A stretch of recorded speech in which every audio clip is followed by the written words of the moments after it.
Bismillah wassalatu wassalam ala Rasulillah wa ala alihi wa sahbihi ajma'een. There's a story related by Jabir radiallahu an regarding an incident that took place with the daughter of An-Nabi sallallahu alayhi wasallam, Fatima radiallahu anha. On one particular day, a poor man came to Fatima radiallahu anha's house asking for help. At that point, Fatima radiallahu anha, her husband and 2 sons, had not eaten for 3 days. In the books of Ahadith, we read stories of times of starvation that the companions had to live through, to the extent that they would tie rocks to their stomachs, like tying a belt of stones on themselves to create weight, making one feel like their stomachs are heavy, the way a stomach would feel when one has eaten. When the poor man came to the door asking for food or money, Fatima radiallahu anha had nothing to give. She gave the man the necklace she was wearing and said, "Take this and sell it. Perhaps Allah will give you something better in exchange for it." Fatima radiallahu anha's character was such that she would never turn away someone who came to her door asking for food or help, because even if she had not eaten for days, she would say, "It's possible they haven't had food for a longer period of time." A companion of the Prophet ﷺ bought the necklace from the poor man in exchange for clothes, a horse, some food, and extra money. The companion then took the necklace, gave it to his servant, and said, "Take this necklace to the Messenger of Allah ﷺ, and you are now in his service." When the servant arrived at the Prophet ﷺ's house with the necklace and his services, the Prophet ﷺ recognized that it was his daughter Fatima radiallahu anha's necklace, and the Messenger of Allah ﷺ said, "Take this necklace to Fatima, and you are now hers." When the servant came to Fatima radiallahu anha with the necklace that once belonged to her and his services, she took the necklace and freed him. The servant laughed. Fatima radiallahu anha asked, "What made you laugh?" He replied, "The immense blessing of this necklace made me laugh. It fed a hungry man, clothed an unclothed man, satisfied a poor man, freed a slave, then was returned to its original owner." Subhanallah, it wasn't the blessing of the necklace, but rather the sincerity and generosity of Fatima radiallahu anha, who gave it to the destitute because she did not want to send him away without first giving him something. This story itself can create the framework we need to be more generous. The reality is we don't need a whole lot of money to be charitable. We just need to start small and start now.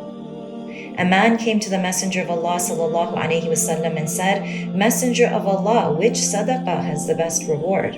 The Prophet sallallahu alayhi wasallam said, "Anta saddaqa wa anta sahihun shahihun takhsha al-faqr wa ta'mulu al-ghina."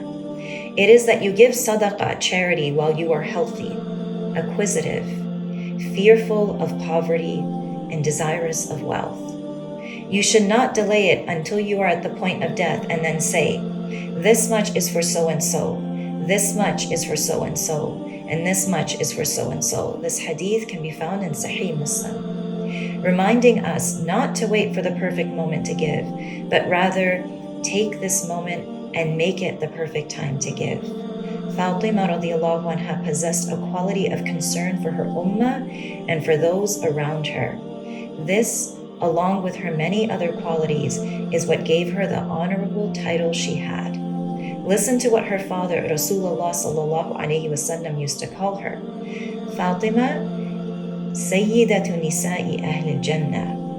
Fatima is the leader of the women of paradise. Not because her father was a prophet of Allah, and by extension she deserved this honor, but because of the knowledge she received from her father, the lessons she was taught, the choices she made, and the life she lived. Who she was made her a queen and the leader of all of the women in where? In Jannah. Every year when Allah gives us the opportunity to benefit from another Ramadan, we are being blessed, and we are given another chance to increase our opportunity for reward. Think of life as a journey towards self-transformation. Every day, Every occurrence, every incident is an opportunity for us to grow into the best version of ourselves.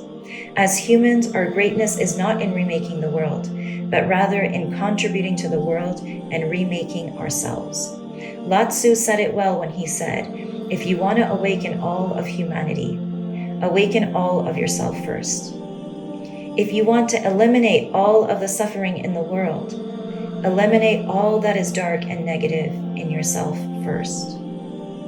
Truly, the greatest gift you have to give is that of your own self-transformation. As humans, our greatness is not in remaking the world, but in contributing to the world and remaking ourselves.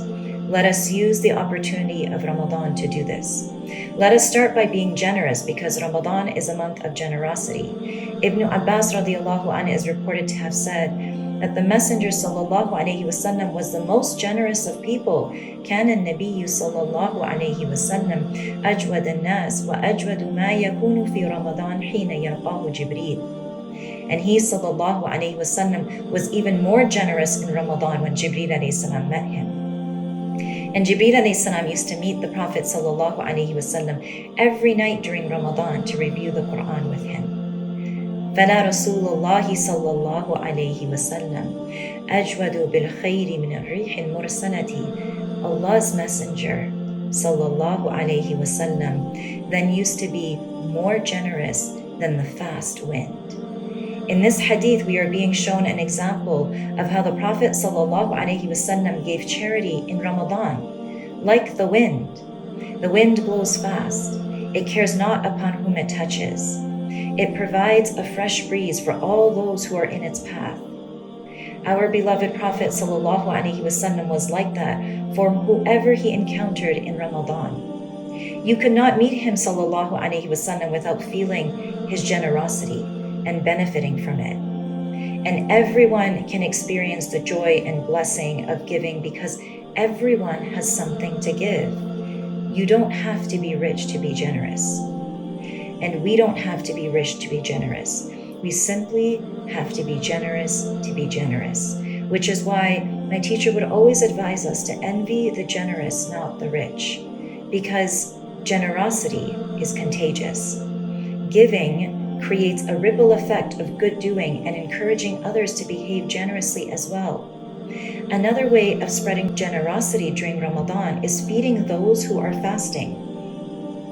The Prophet ﷺ said in a hadith, "Man fattara sa'iman kana lahu mithlu ajrihi ghayra annahu la yanqusu min ajri as-sa'im shay'a." Whoever provides the iftar for a person who is fasting, the same reward is written for them, without taking anything from the one who fasted. Let us take every advantage to feed someone who is fasting, even if it's helping to prepare the meal and serve them a glass of water.